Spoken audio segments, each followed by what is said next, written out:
Hello parents, मैं Smita Mehta, child and family counsellor and educational consultant.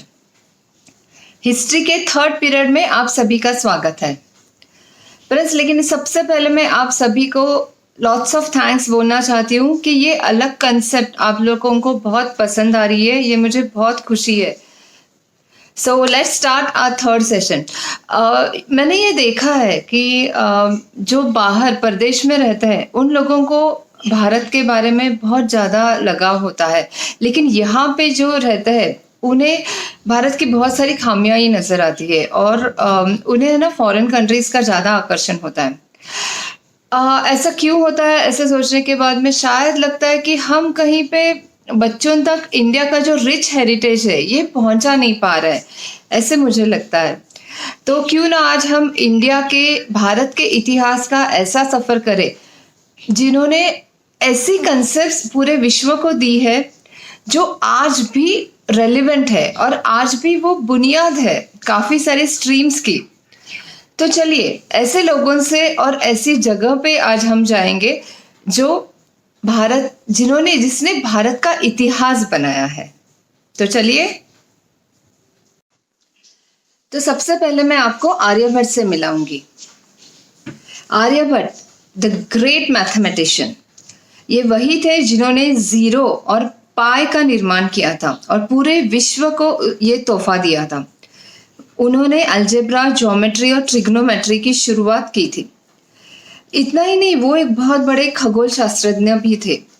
उस वक्त यानी 5th सेंचुरी में उन्होंने ये पहली बार अनुमान लगाया था कि पृथ्वी गोल है और वो अपने एक्सिस पे घूमती है।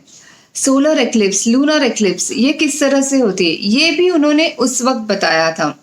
अर्थ का डायमीटर तक उन्होंने बताया था कि कितना है।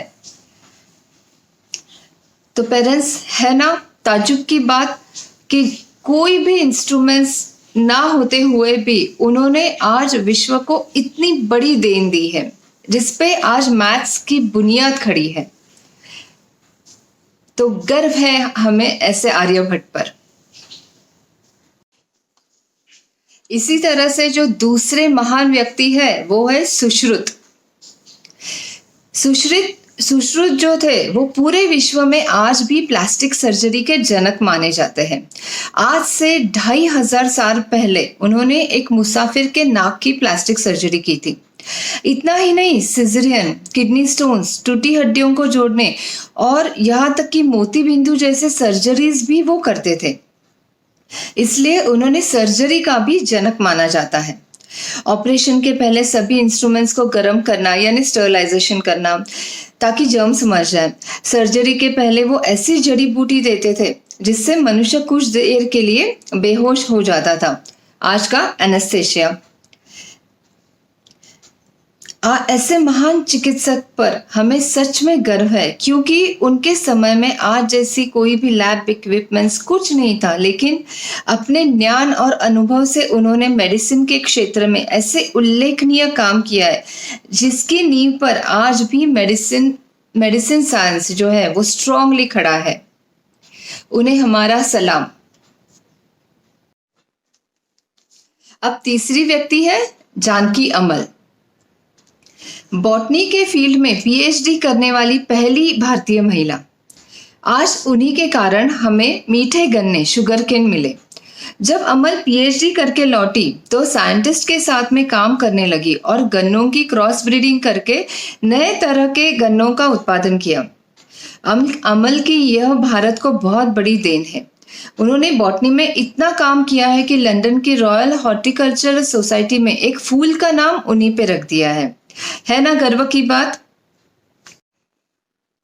सच कहूं तो इन सब के महान कार्य को 2-4 पंक्तियों में बोलना नाइंसाफी है। और ये जो है सिर्फ भारत के इतिहास के लिए नहीं, लेकिन ये बच्चों के लिए भी बहुत जरूरी है क्योंकि इन लोगों ने बिना कम से कम रिसोर्सेस में किस तरह से अपने एक पैशन पे पूरी जिंदगी न्यौछावर कर दी, ये सीख भी हम बच्चों को दे सकते हैं। तो पेरेंट्स, ये ही नहीं और भी बहुत सारे लोग हैं जिन्होंने वर्ल्ड हिस्ट्री में बहुत काम किया है। तो इनके बारे में थोड़ा और डिटेल में रेफरेंस बुक्स की हेल्प लेके या विकिपीडिया की हेल्प लेके बच्चों तक उन तक पहुंचा। इतिहास के कुछ महान लोगों से हम मिले, लेकिन अपने भारतीय इतिहास में ऐसे कुछ मॉन्यूमेंट्स भारत में बनाई हुई है जिन्होंने पूरे विश्व को अचंभित करके रखा है। तो ऐसे कुछ मॉन्यूमेंट्स का हम सफर करेंगे। सबसे पहले मैं आपको ले चलती हूँ दिल्ली। दिल्ली में एक आयरन पिलर है। ये कुतुब मीनार के पास ही में है। ये राजा चंद्रगुप्त विक्रमादित्य द्वितीय ने इसे 5th सेंचुरी में बनाया था। ये हिंदू और जैन मंदिर का एक भाग था।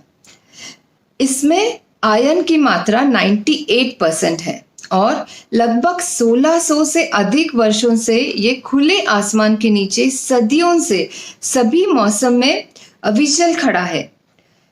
इतना होने के बाद भी इतने वर्षों तक आज तक उसमें रस्टिंग नहीं, जंग ही नहीं लगा, और ये बात दुनिया के लिए आश्चर्य का विषय है। अब मैं आपको राजस्थान ले चलती हूँ। राजस्थान में कुंभलगढ़ में स्थित एक दीवार है जो ग्रेट वॉल ऑफ इंडिया के नाम से जानी जाती है। ये एक वर्ल्ड हेरिटेज साइट है। ग्रेट वॉल ऑफ चाइना के बाद दुनिया में दूसरे नंबर पर आती है। महाराणा कुंभ ने 15th सेंचुरी में इसे बनाया था। इसकी लंबाई है 36 किलोमीटर्स और चौड़ाई इतनी है कि एक साथ में 8 घोड़े यहाँ पे भाग सकते हैं। तो पेरेंट्स, यहाँ पे एक ऑडियो विजुअल शो भी होता है ना, विजिट करने वाला मॉन्यूमेंट। अब तीसरा मैं आपको स्टेपवेल कंसेप्ट बताती हूँ। ऐसा कहा जाता है कि ये स्टेपवेल्स की शुरुआत इंडस वैली सिविलाइजेशन के वक्त हुई थी। पानी तक पहुंचाने के लिए ऐसे स्टेप्स बनाए जाते थे। उस वक्त का बनाया हुआ ये रेन वाटर कंजर्वेशन सिस्टम है।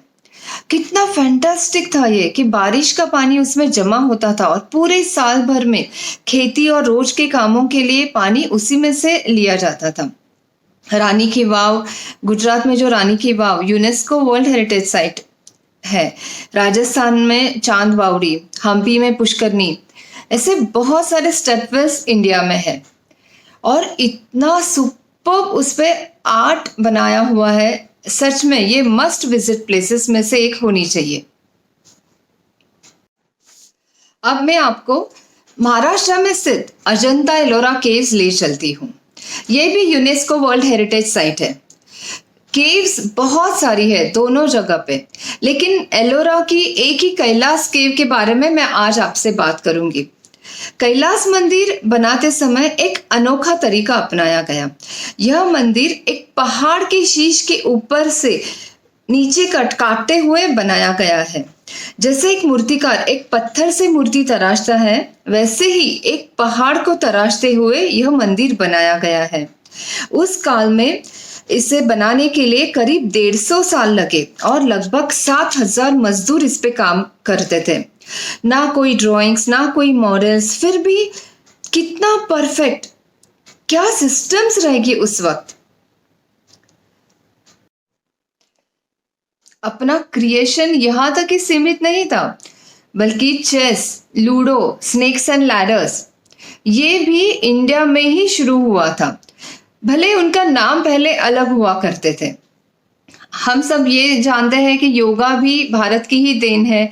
5000 साल पहले अपने जो साधु थे उन्होंने ये योगा की शुरुआत की थी।